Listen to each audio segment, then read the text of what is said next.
Mucho gusto aquí en el estudio a Edna Jaime, directora general de México Evalúa. Edna, bienvenida como siempre. Muchas gracias, Héctor. Estoy muy contenta de estar aquí. Fue un proceso complicado. Difícil el parto. Hace mucho que no veíamos estos forcejeos. Sí, Nos sí. habíamos acostumbrado a que el presupuesto se aprobara sin dilación y sin mucha discusión. De acuerdo. Lo que tampoco no está bien, Héctor, porque creo que la voluntad de los legisladores se compraba. Había distintas maneras de compensar por un voto favorable al presupuesto. Y lo que vimos, déjame hacer este comentario antes de empezar ya a analizar cosas más puntuales, es pues esta manifestación de organizaciones campesinas, organizaciones del campo mexicano, y es muy importante que el presidente no haya cedido ante ellas. Son como los resquicios del viejo corporativismo mexicano, de estos grupos políticos de intermediarios, que en buena medida tenían capturado el gasto, Héctor. De acuerdo. O partes importantes de ese gasto. Después nos preguntamos por qué el gasto público no tiene efecto sobre la pobreza, sobre la productividad, por qué no genera valor, pues porque estaba capturado por grupos políticos que hacían uso de ese dinero a su mejor conveniencia. Entonces, sí me parece muy relevante que se les cierre la llave, aunque se les esté abriendo por otro lado, pero que se cierre la llave y que realmente hagamos que el gasto público genere el máximo valor para los mexicanos, que cada peso que se invierte o que se gaste genere el mayor valor. De acuerdo. Ahora, vamos a algunos aspectos. Aunque nada más deja agregar, por un lado, aquí no se dieron, pero hay otros grupos como los magisteriales que sí lo ceden. Totalmente de acuerdo contigo, es bastante selectivo, porque así como el presidente fue muy duro en no querer ceder ante estas organizaciones campesinas, pues sabemos que los sindicatos del sector educativo sí tienen pues algunos privilegios y sabemos que no todos los recursos van para favorecer el ejercicio de la enseñanza en el aula. Entonces, pero es muy deseable que esta captura del gasto termine. Sí, tienes razón en apuntar que es bastante selectivo. O sea, unos presionaron, sí ganaron, otros presionaron y no ganaron. Pero bueno. Es muy importante que lo digas. Bueno, ¿qué vimos en el presupuesto? Sí. Vemos un presupuesto, un paquete económico ya aprobado, optimista en sus fundamentos, en sus estimaciones. Si crecemos al 2%, Héctor, tal como está planteado, pues entonces vamos a acercarnos a lo que se estimó de ingresos. Si tenemos los ingresos estimados, este presupuesto va a poder ejercerse sin mayores contratiempos. Si el crecimiento no es del 2%, se va a recaudar menos vía los dos impuestos más importantes, el ISR y el IVA. Y ahí es cuando vamos a empezar a sufrir un poco. Porque si el presidente insiste en no endeudar más al país y en mantener un superávit primario, menos ingresos implica menos gasto.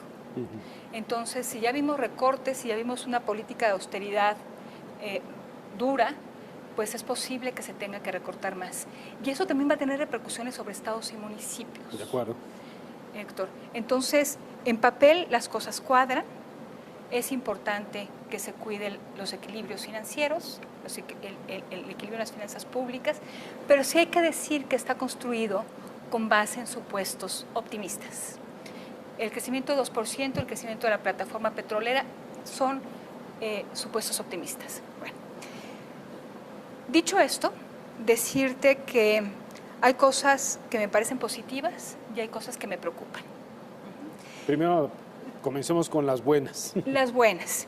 Bueno, 402 mil millones de pesos se iban a ir a programas de subsidios y transferencias sin reglas de operación. ¿Qué quiere decir esto? Que no teníamos bien definido el problema público a atender, los beneficiarios. No teníamos lo básico, lo más importante, del diseño y la ejecución de un programa público, en este caso de transferencias. No teníamos manera de dar seguimiento. Para eso sirven las reglas de operación, para dar seguimiento, monitorear, saber que el dinero está generando algún resultado. Afortunadamente, México Evalúa, presentamos una carta abierta a Cámara de Diputados solicitando que los programas sin reglas de operación los tuvieran.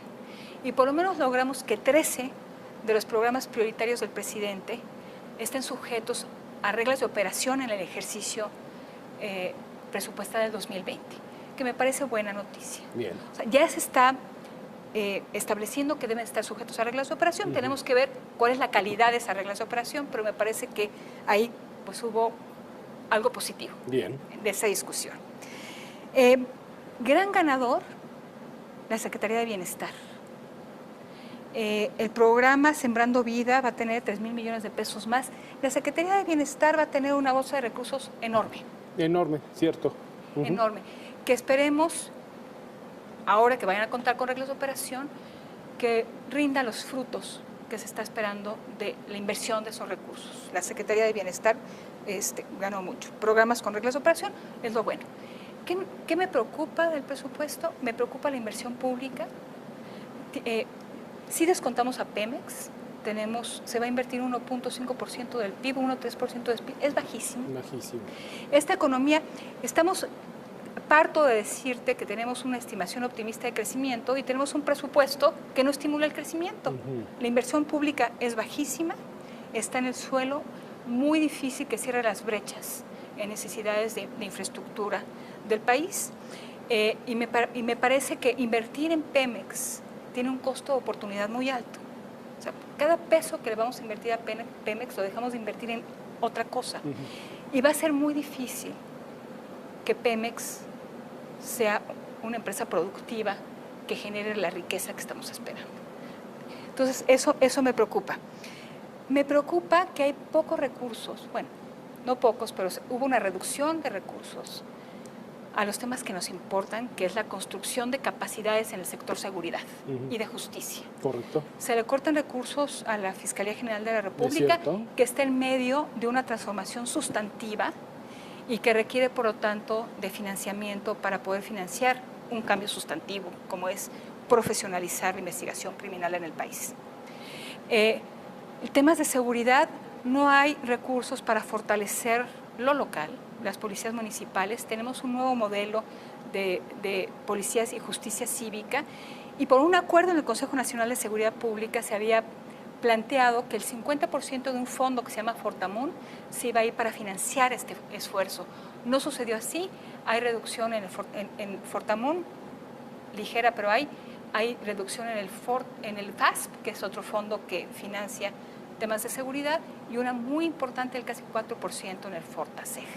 Entonces, creo que si estamos viviendo una crisis de violencia, debimos haber previsto recursos para generar las capacidades en las instituciones de seguridad y en las de justicia, porque sin eso va a ser muy difícil domar al animal. Edna, muchas gracias por estar con nosotros, a ponernos al tanto de lo que verdaderamente puede ocurrir con estos blancos y negros de lo definido por los diputados, la manera en cómo se van a gastar los recursos para este 2020. Y no nos despedimos en este 2019, todavía tenemos una oportunidad de platicarlo, pero sin duda será una materia fundamental revisarlo con organizaciones como la que tú presides y diriges. Gracias. Muchas gracias, Héctor. Gracias. Gracias, Edna Jaime siempre. con nosotros.